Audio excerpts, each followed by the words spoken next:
Kan kalau biasanya kalau kerja di bank nyari calon tuh gampang ya. Gampang kali Mas.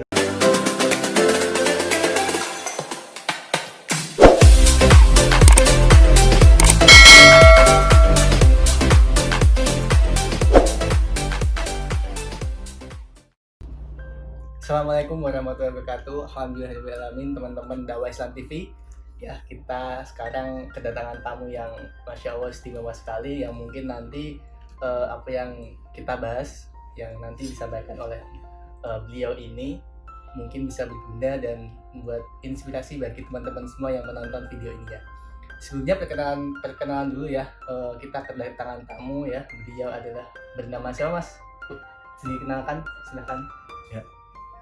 Perkenalan dulu. Assalamualaikum warahmatullahi wabarakatuh. Perkenalkan, nama saya Dimas Kristiarno. Saya tinggal di Semarang, di daerah Matassas City ya. Daerah yang terkenal punya kota sendiri ya Mas, di Semarang ya.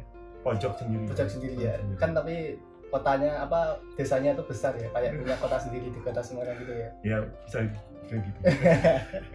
Oh ya, ini kan Mas Dimas ini kabarnya kan dulu itu pernah bekerja di salah satu instansi lembaga keuangan ya Mas, yang di dalamnya itu ada aktivitas ribanya begitu ya Mas ya. Nah, dan kabarnya itu Mas Dimas itu resign dari situ gitu ya Mas. Kenapa Mas? Padahal kan orang-orang kalau lihat orang itu bekerja di bank ya, kita sebutnya bank itu kan sudah bisa dibilang orang itu mempunyai kemewahan gitu, bisa punya mobil, punya rumah, punya gaji besar. Tapi kenapa kok malah Mas Dimas ini keluar gitu? Oke. Gini Mas Tuna. Jadi sebelumnya saya cerita ke situ, saya juga akan cerita awal saya pertama kali hijrah ya. Jadi pertama kali hijrah itu tahun 2017 dari berapa tahun awal ya. Dari 5 tahunan ya. 5 tahunan. Kalau 5 tahunan lah tuh saya awal hijrah. Ya kenapa saya awal hijrah? Karena pertama kali itu dalam hati saya itu punya kegundahan hati itu. Masya Allah, galau ya. Galau, jadi kok hidup kok mau gini-gini aja gitu. Karena sebelumnya ya kita tahu lah dunia seperti apa itu kan. Kebanyakan lalai dalam beribadah lah, terutama seperti itu. Terus akhirnya pertama itu memang awal hijrah karena sesuatu, cuman habis itu saya tahu bahwa hijrah itu tidak boleh karena sesuatu tapi karena Allah. Nah, itu akhirnya saya menguruskan niat karena Allah Ta'ala. Jadi itulah awal tahun 2017 saya hijrah. Terus mengenal Islam itu dari majelis satu ke majelis yang lain, dari ke masjid satu ke masjid yang lain. Jadi pas posisi awal hijrah itu belum langsung resign gitu Mas? Hijrah itu saya masih kerja di bank juga, cuman saya posisinya masih di bawah. Masih di bawah. Terus habis itu hijrah itu masih mengenal agama sedikit lah, kadar minimal, yang penting bisa sholat dulu lah. Dan proses ya Mas. Proses ya, itu dari situ terus berkembang, terus akhirnya masuk komunitas, akhirnya masuk salah satu komunitas dakwah Islam gitu, dakwah Islam ya. Jadi bisa belajar di situ. Akhirnya di situ mulai proses yang panjang dari tahun 2017 sampai waktu itu masih kerja di perbankan juga. Ya alhamdulillah, itu emang waktu itu kan kita kerja di bank itu syukur sekali ya. Karena kan banyak orang yang lihat mewah itu. Istilah kata udah dapat nama ya. Gitu lah. Kan kalau biasanya kalau kerja di bank nyari calon tuh gampang ya. Gampang kali Mas. Tapi kenapa kok malah? Nah itu akhirnya semakin kesini, semakin mendalami ilmu agama itu, jadi tahu lah ternyata di dalam prakteknya sendiri di perbankan itu banyak sekali akad atau riba di dalamnya gitu. Nah, Contohnya seperti apa? ya contohnya dalam suatu masalah, yaitu dalam pembiayaan. Nah, misalkan kita di perbankan itu enggak 100% itu akad itu sama. Yang penting kan kalau saya tahu itu perjanjian itu harus sesuai dengan akad ya. Ya, Jadi akad tertulis dan yang dituliskan di situ dan perjanjian itu harus sama. ya. Karena kalau tidak sama dalam akad tersebut akan terjadi riba atau dosa. Ya. Nah, disitulah kenapa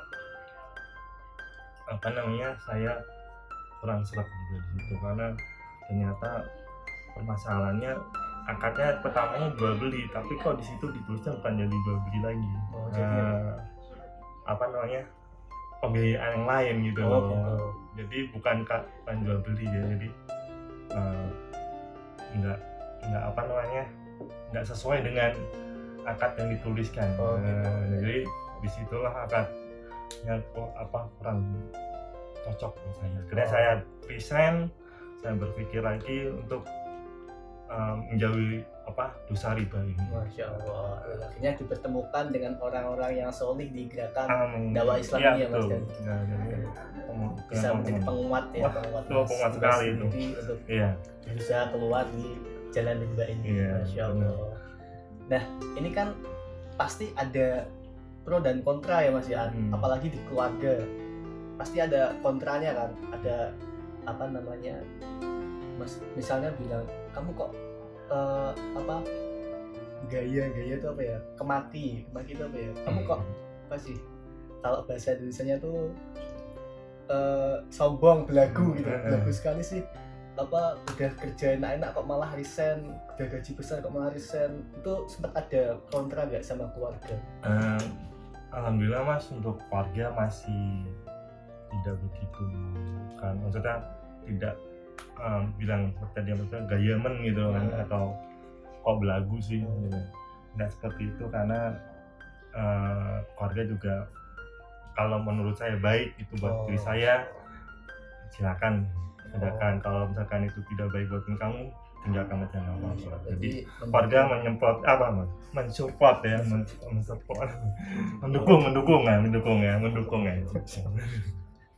mendukung saya lah. Tidak ada masalah ya Mas, antara pilihan yang Mas Dimas ambil sampai sekarang, terlepas dari riba ini, insya Allah diterima dari keluarga. Ya alhamdulillah dalam keluarga mendukung saya itu, bisa keluar dari riba juga nggak masalah. Jadi tidak menjudge, wah belagu lu gitu ya. Oke, terakhir Mas, mungkin ada nggak pesan-pesan buat para teman-teman Mas Dimas mungkin yang masih ada bekerja di lembaga bank atau keuangan, atau buat teman-teman yang mungkin mau daftar sebagai pegawai bank gitu kan, ada pesan-pesan nggak biar nggak terjerumus ke lubang yang pernah dialami sama Mas Dimas ini? Ya, kalau pesannya ini cuma satu, jangan melihat dunia ini dari satu mata. Jadi harus cari dua mata, harus kita belajar tahu mana yang baik, mana yang buruk, supaya kedepannya bisa lebih baik lagi. Karena hidup hanya sekali di dunia ini, jadi harus kita maksimalkan untuk beribadah. Masya Allah. Baik.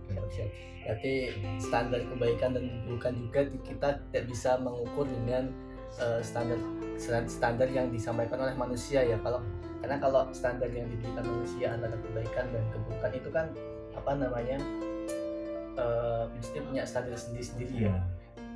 Tapi kalau kita menstandarkan kebaikan atau keburukan itu kepada yang maha benar atau Allah Subhanahu Wa Taala, kita mesti akan menemukan jalan keluar gitu ya. Keluarnya ya. Masya Allah. Berarti itu teman-teman kita, mungkin itu kita sedikit sharing dengan Mas Dimas tentang perjalanannya menuju aktivitas riba ya.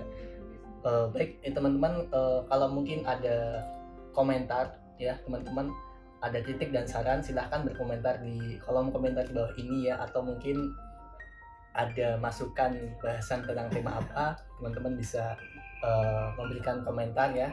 Dan jangan lupa untuk share jika video ini bermanfaat buat teman-teman, dan jangan lupa klik like dan subscribe dan share sebanyak-banyaknya. Baik, itu aja Mas Dimas, terima kasih atas kedatangannya di rumah dakwah ini. Kurang lebihnya saya mohon maaf. Wassalamualaikum warahmatullahi wabarakatuh. Waalaikumsalam.